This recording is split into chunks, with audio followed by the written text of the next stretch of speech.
I'm getting distracted. What is up, guys? Dakota here, and welcome back to the Driven Mad channel. So in today's video, what I thought we'd do is kind of talk about some of the options that I feel like if you're going to buy a Bronco, you should probably look into getting. Now, we're not necessarily going to talk about trim levels and things like that, just because obviously that can sway the price, 20 to 30 grand if compared to, say, like a base Bronco compared to, say, a Badlands. So just options that are kind of across the board available and why I think you should get them. So let's go ahead and jump right into it. What I want to talk about is going to be the Sasquatch package. Now, for those of you who don't remember, when the Bronco was announced, that was one of the big deals about it, was the fact that you could get 35s from the factory, and it is available across the board, across all trims. So what does the Sasquatch package give you? Well, it gives you 35-inch tires from the factory, bead-lock capable wheels, high clearance fenders, front and rear locking diffs, and they call it like high performance suspension. So, and again, this is available no matter which trim level you get. So whether you get a base Bronco, whether you get a Big Bend, or whether you get a Badlands, you can get the Sasquatch package, which if you're buying one of these, to me, if you're going to use it off-road, why would you not pick it? Because again, it's available. So if you want a base Bronco, you can get 35s from the factory with integrated front and rear lockers. As someone who goes off-road all the time, or maybe not all the time, but as much as I can, it just makes the most sense to have it. And I feel like it'd be really beneficial when you're going off-road just to have, the lockers from the factory. So one of the other things that I feel like you should get if you're looking at buying a Bronco is gonna be the vinyl seats. Now, they're marine grain vinyl, so they're gonna be super easy to clean, so when you're going off-road, or just if you have dogs or kids or whatever, gonna be super easy to clean. They're gonna hold up well. They feel great. They're super comfortable. It's actually a really nice material. And the biggest benefit, aside from the seats themselves being able to be cleaned very easily, is that with the vinyl seats, you actually get rubber flooring and vinyl flooring. So you can just remove the carpet floor mats, and then underneath that, there is no carpet. So you can just rinse the entire thing out, and there's no actual carpet to, kind of mess up with getting it wet and getting it muddy. It's just rubber flooring, which when you go with leather seats, it's going to be carpeted flooring, which again, isn't that big of a deal, but if you're trying to keep it clean and maintain the thing well and not have it look like crap in, a few years, to me that just makes the most sense if you plan on using it off-road and getting in and out with, boots and things like that that's gonna cause it to get dirty. It just makes the most sense to me to go that route. And the only option that you're missing if you don't get leather seats is power seats, which to me isn't that big of a deal, because how often do you move your seat really that much? And if you do, it doesn't bother me to just kind of ratchet it back and forth. So there you go. Another thing that you can get is this modular steel bumper right here. Now, obviously, you guys can see they're right in the middle. Since I have adaptive cruise control, that's where that system is. So you can't put a winch in there necessarily unless you completely remove that. But if you don't get that, that will be open, and then you can have a steel bumper with removable end caps to get you a bit more clearance. And again, if you're going to use it off-road, you should probably look into getting that.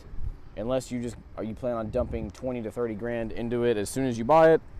I don't, so that's why I like to just buy it from the factory this way, just so I don't have to do anything else. I can basically take it and then day one with paper plates go hit the trails. All right, so the next thing I think we should talk about is kind of the different engine and engine options. So the Bronco at the moment is available with 2 engines and 2 transmissions. You can get the twin turbo V6, turbo 4-cylinder, a 7-speed manual with really 6 regular gears and then 1 crawler gear, or a 10-speed automatic. Now, one of the things that I didn't mention earlier about the Sasquatch package is when you opt for that, you also get a 4.7 final drive ratio. Now, why is that good? That's beneficial because when you add larger wheels, heavier tires, having that higher final drive ratio will allow the vehicle to maintain its speed better when you're on the highway, as well as not struggle so much when you're going up hills, going on long road trips, up at higher elevation, as well as when you're off-roading, going up steep inclines, and when you have the vehicle loaded down with a bunch of camping gear. I personally feel like you should opt for the V6 because if you plan on modding it, you plan on using it to go overlanding, you plan on adding a bunch of weight, maybe towing a trailer, adding larger tires than 35s, 37s, and so on. In my opinion, why would you not want more power and more torque just to make sure, just to be on the safe side? So for me, that's exactly why I went with it, just to have, well over 400 pound-feet of torque. I believe it's 415 on premium gas. So that's a lot of torque. That's almost as much as my 392 V8. So that way, you know, when we're going on those long road trips, when I upgrade to larger tires and have this thing loaded down, it's not struggling. Not that I think the 4-cylinder would necessarily, but as you add larger tires and weigh the thing down, without that 4.7 and with the 4-cylinder, you probably would be struggling a little bit. And that was one of the things that I didn't like about you know, driving my two-door Wrangler up to Moab, was it was definitely struggling to stay at 75 miles an hour in 6th gear, you know, going up a hill. It wasn't really happy doing it. So personally, I would go with the V6 because you're not really going to lose a whole lot of gas mileage. The only downside is you cannot get the V6 with a manual, and as you guys know, I'm a manual guy, but I was willing to sacrifice that to get the bigger engine and the Sasquatch package. All right, so the next thing that I think we should talk about, and by the way, I apologize if I look like I'm really sweaty. It's like 95 degrees outside, you know, just classic Texas stuff. One of the next things that I feel is a kind of a must-have option, at least for me, and I feel like most people will feel like this. However, I get it if you're a die-hard soft top fan, but I feel like you should go with the hard top. Now, as far as the Bronco goes, they have both had their fair share of problems.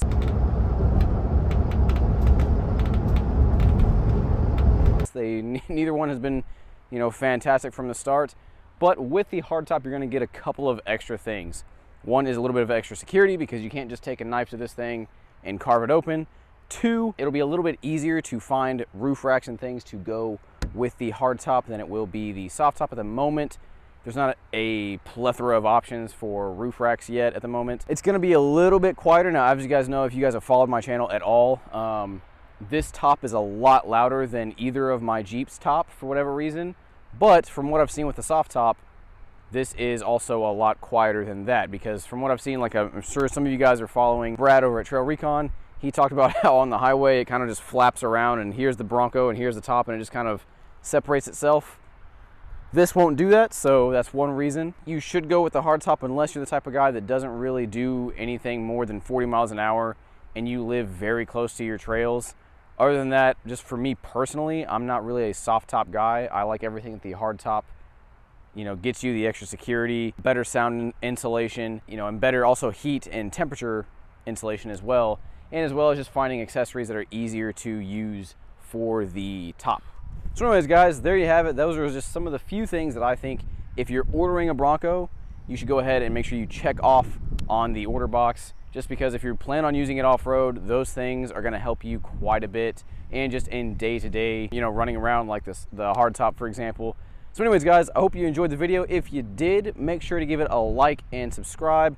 And if you do subscribe, make sure to click that bell notification so you guys get notified for more videos, whether it's on the Bronco, the 392, the Shelby, and a couple other things that we got.